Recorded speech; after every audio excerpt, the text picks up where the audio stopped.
from the 2+2 dialogue between India and the U.S. The United States slammed China as New Delhi and Washington signed the crucial defense pact, the Basic Exchange and Cooperation Agreement or Beca, on the final day of the ministerial level talks.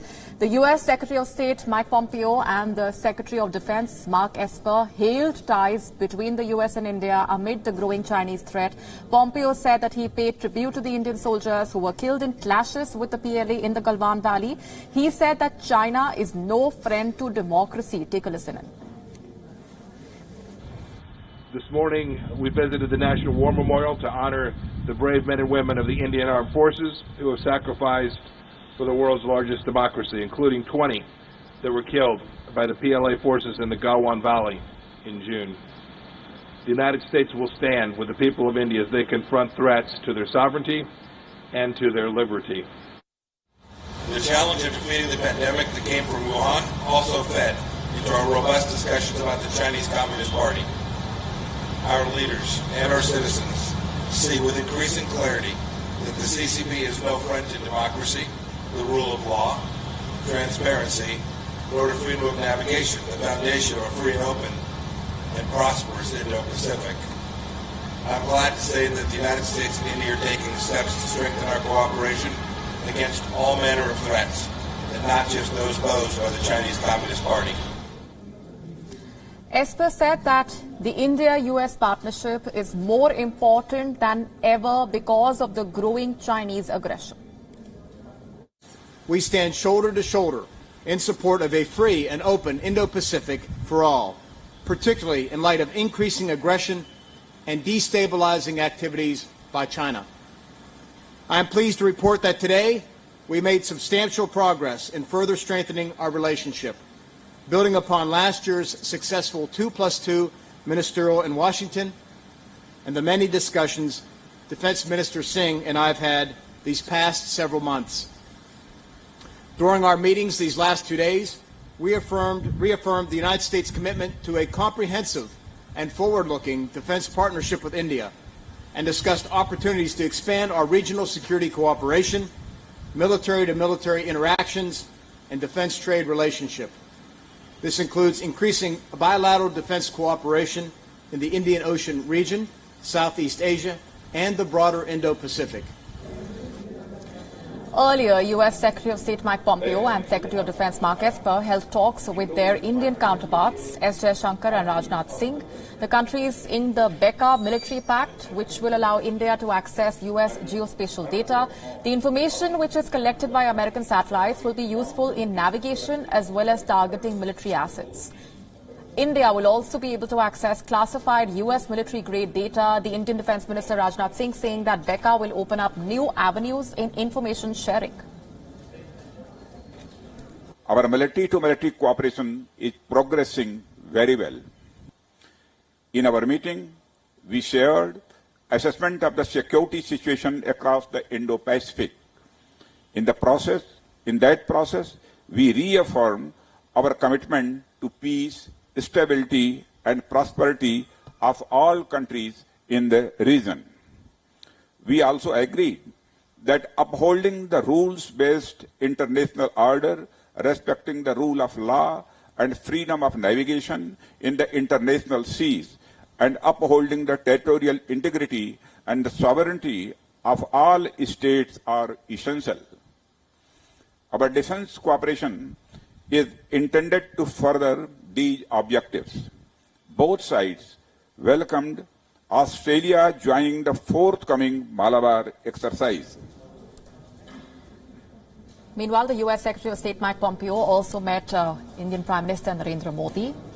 Earlier, Mike Pompeo and Mark Esper paid tribute to the Indian bravehearts at the National War Memorial in New Delhi.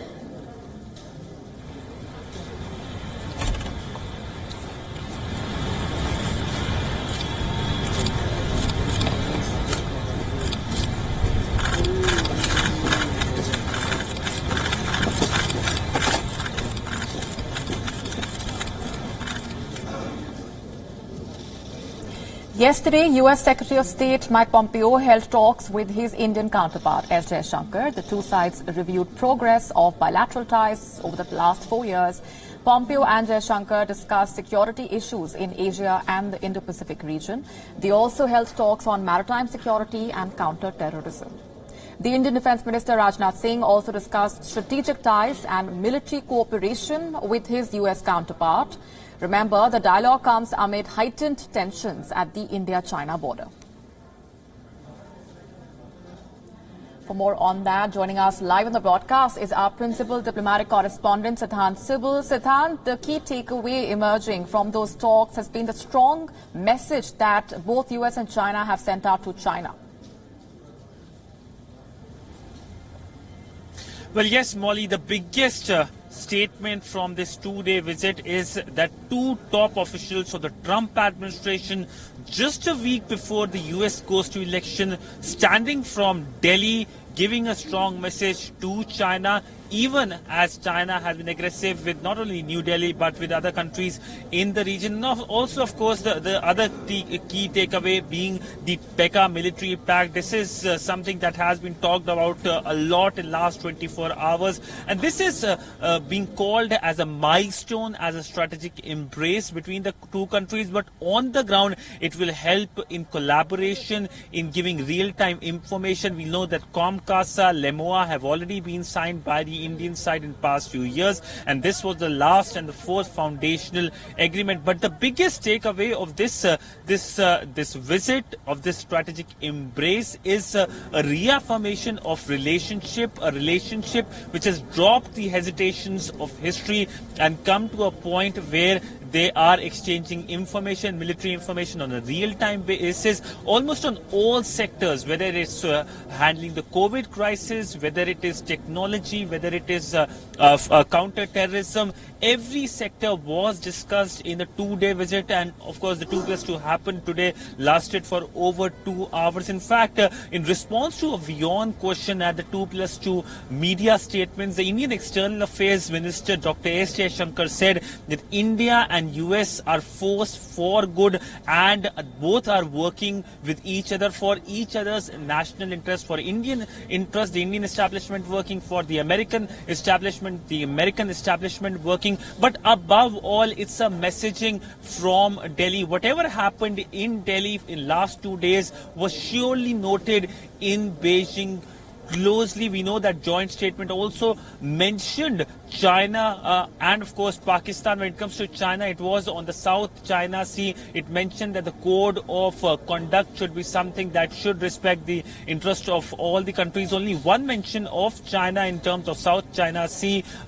Largely, if we look at the joint press statement which was made, the Indian side did not mention China but talked about the rule of law in the region. But it was Pakistan that stood out in the joint statement by directly mentioning Pakistan in the joint statement by the American side and by the Indian side, calling on Pakistan to act on terrorism. This is again a reiteration, but will Pakistan work? It doesn't look like, but a message sent jointly by both countries shows that how Pakistan is the mothership of terrorism, not only in the region but across the world.